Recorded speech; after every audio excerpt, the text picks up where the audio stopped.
Hello दोस्तों, वेलिज्म academy YouTube channel में आपका फिर से बहुत बहुत स्वागत है। दोस्तों, आज के इस वीडियो में हम मोस्ट इम्पॉर्टेंट क्वेश्चंस को सॉल्व करने वाले हैं जो कि आपके यूपी टेट, सुपर टेट, साथ ही साथ आपके लेखपाल एग्जाम के लिए मोस्ट इम्पॉर्टेंट है। दोस्तों, इस वीडियो में मैंने सारे क्वेश्चन सेलेक्टेड लिए हैं जो कि आपके सिलेबस पर बेस्ड होंगे, साथ ही साथ आपके प्रीवियस ईयर क्वेश्चन पर बेस्ड होंगे। तो वीडियो को ध्यान से देखिएगा और वीडियो के लास्ट मुझे जरूर बताइएगा कि आज के इस वीडियो में आपके कितने क्वेश्चन सही हुए। तो बिना देरी करते हुए चलिए शुरू करते हैं सबसे पहले क्वेश्चन से। सबसे पहला क्वेश्चन है, यूरोप की सबसे लंबी नदी कौन सी है? ऑप्शन आपके सामने Volga, option B Yangtze, option C Nile या फिर ऑप्शन डी अमेजन।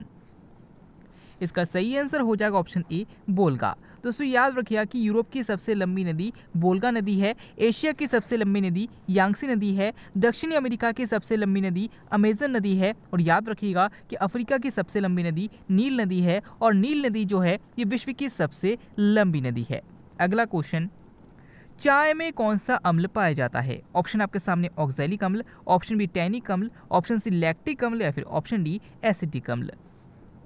इसका सही आंसर हो जाएगा ऑप्शन बी टैनिक अम्ल। दोस्तों, याद रखिएगा कि चाय में टैनिक अम्ल पाया जाता है। अगर आपसे पूछा जाता है कि दूध में कौन सा अम्ल पाया जाता है तो याद रखिएगा लैक्टिक अम्ल पाया जाता है। अगर आपसे पूछा जाता है कि सिरके में कौन सा अम्ल पाया जाता है तो याद रखिएगा एसिटिक अम्ल पाया जाता है।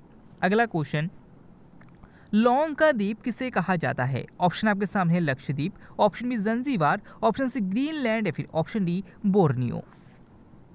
इसका सही आंसर हो जाएगा ऑप्शन बी जंजीबार। दोस्तों, याद रखिएगा कि लौंग का द्वीप जंजीबार को कहा जाता है। अगर आपसे पूछा जाता है कि विश्व का सबसे बड़ा द्वीप कौन सा है तो याद रखिएगा ग्रीनलैंड है, और अगर आपसे पूछा जाता है कि विश्व का सबसे बड़ा द्वीप समूह कौन सा है तो याद रखिएगा इंडोनेशिया है।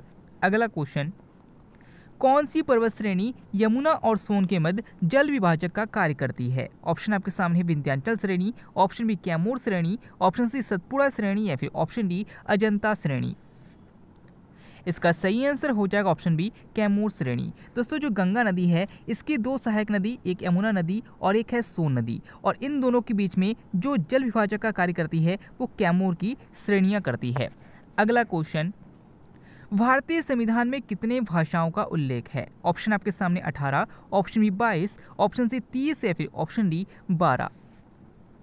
इसका सही आंसर हो जाएगा ऑप्शन बी 22। दोस्तों, याद रखिए कि वर्तमान में भारतीय संविधान में टोटल 22 भाषाओं का उल्लेख है। अगर आपसे पूछा जाता है कि जब संविधान का निर्माण किया गया था यानी कि मूल संविधान में भाषाओं की संख्या कितनी थी तो याद रखिएगा 14 थी।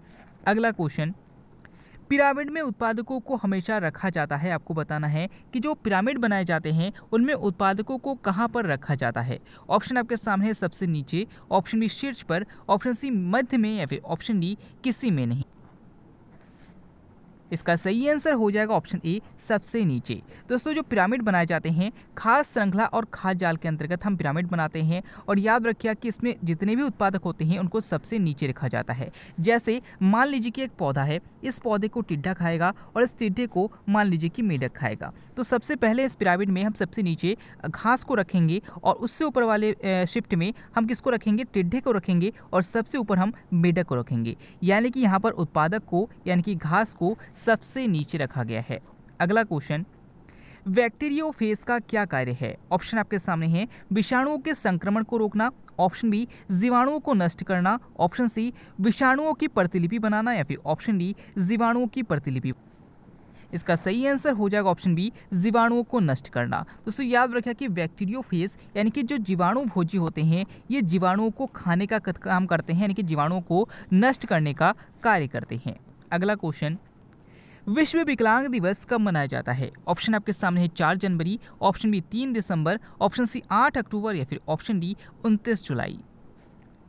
इसका सही आंसर हो जाएगा ऑप्शन बी 3 दिसंबर। दोस्तों, याद रखिए कि विश्व विकलांग दिवस 3 दिसंबर को मनाया जाता है। अगर आपसे पूछा जाता है कि विश्व ब्रेल दिवस कब मनाया जाता है तो याद रखिएगा कि अंधे लोगों के लिए जो विश्व ब्रेल दिवस मनाया जाता है वो 4 जनवरी को मनाया जाता है। अगर आपसे पूछा जाता है कि वायुसेना दिवस कब मनाया जाता है तो याद रखिएगा 8 अक्टूबर को मनाया जाता है, और याद रखिएगा कि अंतर्राष्ट्रीय बाघ दिवस 29 जुलाई को मनाया जाता है।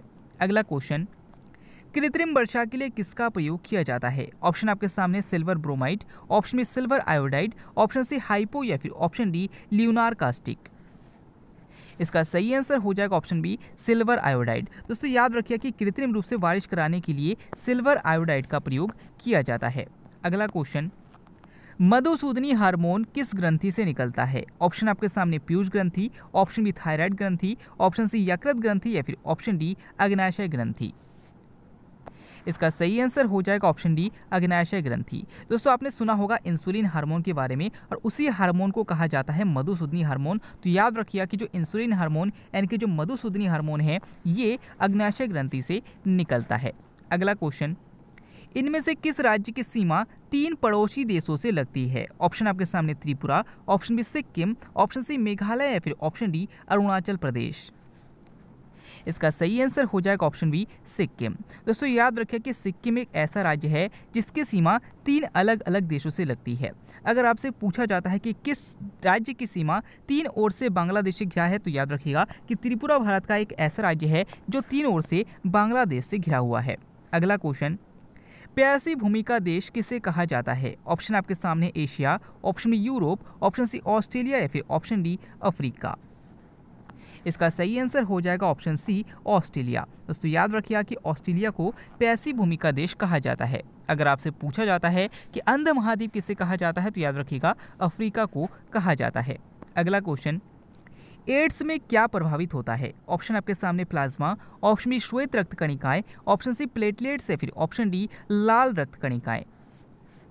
इसका सही आंसर हो जाएगा ऑप्शन बी श्वेत रक्त कणिकाएं। दोस्तों याद रखिए कि जो एड्स होता है वो विषाणु से फैलता है, और ये विषाणु क्या करता है, ये जो HIV विषाणु होता है एड्स में, ये विषाणु आपके श्वेत रक्त कणिका यानी कि WBC को प्रभावित करता है। और ये WBC का कार्य होता है हमें विभिन्न रोगों से रक्षा करना। लेकिन जब ये HIV वायरस हमारे इस WBC पर जब आक्रमण कर देता है तो हमारे WBC की क्षमता कम हो जाती है और इनमें रोगों से लड़ने की क्षमता कम हो जाती है।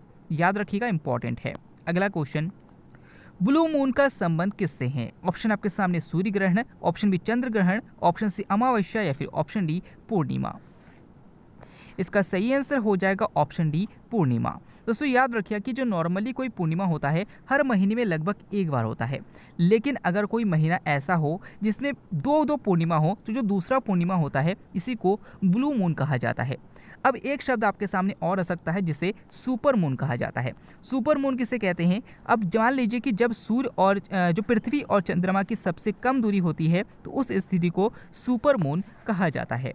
अगला क्वेश्चन, ग्रीन चैनल किससे संबंधित है? ऑप्शन आपके सामने डाक व्यवस्था, ऑप्शन बी रेल व्यवस्था, ऑप्शन सी सड़क व्यवस्था या फिर ऑप्शन डी हवाई व्यवस्था। इसका सही आंसर हो जाएगा ऑप्शन ए डाक व्यवस्था। दोस्तों याद रखिएगा कि ग्रीन चैनल का संबंध डाक व्यवस्था से है। अगर आपसे पूछा जाता है कि पोस्टल कोड व्यवस्था की शुरुआत कब की गई थी, तो याद रखिएगा 1972 में की गई थी। अगला क्वेश्चन, पुराने किताबों के भूरे रंग होने का क्या कारण है? ऑप्शन आपके सामने बांस, option B cellulose, option C पत्तियां या फिर ऑप्शन डी नमी। इसका सही आंसर हो जाएगा ऑप्शन बी सेलुलोज। दोस्तों आपने किताबों को देखा होगा, जब बहुत ज़्यादा पुरानी किताबें होती हैं उनका रंग थोड़ा थोड़ा भूरा या फिर काले काले रंग का होने लगता है, और इसका कारण ये है कि ये किताबें जो है वो पेड़ों से बनाए जाते हैं और पेड़ों के सेलुलोज से बनाए जाते हैं, और इसी कारण ये भूरे कलर के हो जाते हैं। अगला क्वेश्चन, सबसे ठंडा मरुस्थल कौन सा है? ऑप्शन आपके सामने सहारा मरुस्थल, ऑप्शन बी थार मरुस्थल, ऑप्शन सी गोवी का मरुस्थल या फिर ऑप्शन डी अटाकामा मरुस्थल। इसका सही आंसर हो जाएगा ऑप्शन सी गोवी का मरुस्थल। दोस्तों याद रखिए कि विश्व का सबसे ठंडा मरुस्थल गोवी का मरुस्थल है जो कि चीन के मंगोलिया में है। अगर आपसे पूछा जाता है कि विश्व का सबसे बड़ा मरुस्थल कौन सा है, तो याद रखिएगा सहारा मरुस्थल है जो कि अफ्रीका में है। अगर आपसे पूछा जाता है कि भारत में कौन सा मरुस्थल स्थित है, तो याद रखिएगा थार का मरुस्थल है। और अगर आपसे पूछा जाता है कि विश्व का सबसे सूखा मरुस्थल यानी कि शुष्क मरुस्थल कौन सा है, तो याद रखिएगा अटाकामा मरुस्थल हो जाएगा। अगला क्वेश्चन, भारत की पहली महिला राज्यपाल कौन थी? ऑप्शन आपके सामने Leila Seth, option B Sarojini Naidu, option C Sucheta Kripalani या फिर ऑप्शन डी एनी बेसेंट। इसका सही आंसर हो जाएगा ऑप्शन बी सरोजिनी नायडू। दोस्तों याद रखिएगा कि भारत की पहली महिला राज्यपाल जो थी वो सरोजिनी नायडू थी। अगर आपसे पूछा जाता है कि भारत की पहली महिला मुख्यमंत्री कौन थी, तो याद रखिएगा सुचेता कृपलानी थी। अगला क्वेश्चन, भारत की एकमात्र नदी जिसका उद्गम मैदानी भाग से होता है वह कौन सी है? ऑप्शन आपके सामने यमुना नदी, ऑप्शन बी कावेरी नदी, ऑप्शन सी गोमती नदी या फिर ऑप्शन डी दामोदर नदी। इसका सही आंसर हो जाएगा ऑप्शन सी, गोमती नदी। दोस्तों याद रखिए कि गोमती नदी गंगा नदी की सहायक नदी है और ये उत्तर प्रदेश के पीलीभीत जिले में स्थित है। याद रखिएगा कि इसी पीलीभीत जिले से फूलर झील जो नामक एक झील है, इस झील से इस नदी का उद्गम होता है। याद रखिएगा कि भारत की एकमात्र नदी जिसका उद्गम मैदानी भाग से होता है, वह नदी गोमती नदी है। अगला क्वेश्चन, किस रोग की जांच के लिए बिडाल टेस्ट किया जाता है? ऑप्शन आपके सामने AIDS, option B typhoid, option C हैजा या फिर ऑप्शन डी मलेरिया। इसका सही आंसर हो जाएगा ऑप्शन बी, टाइफाइड। दोस्तों याद रखिए कि टाइफाइड की जांच के लिए बिडाल टेस्ट किया जाता है और एड्स की जांच के लिए एलिसा टेस्ट किया जाता है। दोनों क्वेश्चन इंपॉर्टेंट है और बार बार पूछा जाता है। अगला क्वेश्चन, खून में किसकी उपस्थिति के कारण खून नहीं जमता? ऑप्शन आपके सामने haemoglobin, option B heparin, option C fibrinogen या फिर ऑप्शन डी इनमें से कोई नहीं। इसका सही आंसर हो जाएगा ऑप्शन बी, हिपेरिन। दोस्तों नॉर्मली हमारी बॉडी का अंदर का जितना भी खून है वो नहीं जमता, लेकिन अगर हमारी बॉडी के किसी भी पार्ट पर कट लग जाता है तो वहाँ से खून निकलने लगता है और जैसे ही ये खून वायु के संपर्क में आता है तो ये तुरंत जमने लगता है। लेकिन हमारी बॉडी के अंदर ऐसा नहीं होता, क्योंकि हमारी बॉडी के अंदर जो रक्त होता है उसमें हिपेरिन की उपस्थिति होती है और इसी कारण खून नहीं जमता है। अगला क्वेश्चन, इनमें से कौन तिलहन है? ऑप्शन आपके सामने है लौंग, ऑप्शन बी प्याज, ऑप्शन सी राई या फिर ऑप्शन डी इलायची। इसका सही आंसर हो जाएगा ऑप्शन सी, राई। दोस्तों याद रखिए कि तिलहन फसलें वो फसलें होती है जिनसे तेल निकाला जाता है और दिए गए ऑप्शन में राई एक ऐसी फसल है जिससे तेल निकाला जाता है, यानी कि ऑप्शन सी हमारा सही हो जाएगा। अगला क्वेश्चन, पेरिकार्डियम किससे संबंधित है? ऑप्शन आपके सामने हृदय, ऑप्शन बी फेफड़ा, ऑप्शन सी वृक्क या फिर ऑप्शन डी आमाशय। इसका सही आंसर हो जाएगा ऑप्शन ए, हृदय। दोस्तों याद रखिए कि जो हमारा जो हृदय होता है, हृदय का जो ऊपरी भाग होता है वो पेरिकार्डियम का बना होता है और याद रखिएगा कि जो फेफड़ा होता है, फेफड़े का जो ऊपर का पार्ट होता है वो पुलोरा से बना होता है। तो अगर आपसे पूछा जाता है कि फेफड़े का ऊपरी आवरण क्या कहलाता है तो याद रखिएगा पुलोरा कहलाता है और हृदय का ऊपरी आवरण क्या कहलाता है तो याद रखिएगा पेरिकार्डियम कहलाता है। अगला क्वेश्चन, नेक्स्ट क्वेश्चन है, यमुना एक्शन प्लान कब प्रारंभ हुआ? ऑप्शन आपके सामने 1985, ऑप्शन बी 1983, ऑप्शन सी 1993 या फिर ऑप्शन डी 2000। दोस्तों इस क्वेश्चन के आंसर आपको हमें कमेंट के द्वारा बताना है। आज के वीडियो में आपके कितने क्वेश्चन सही हुए, साथ ही साथ आज का वीडियो आपको कैसा लगा और हमारी मेहनत आपको कैसी लगी, कमेंट बॉक्स में जरूर बताइएगा। अगर आप फेसबुक पेज और टेलीग्राम ग्रुप को ज्वाइन करना चाहते हैं तो डिस्क्रिप्शन में लिंक दिया गया है, वहाँ से आप ज्वाइन कर सकते हैं।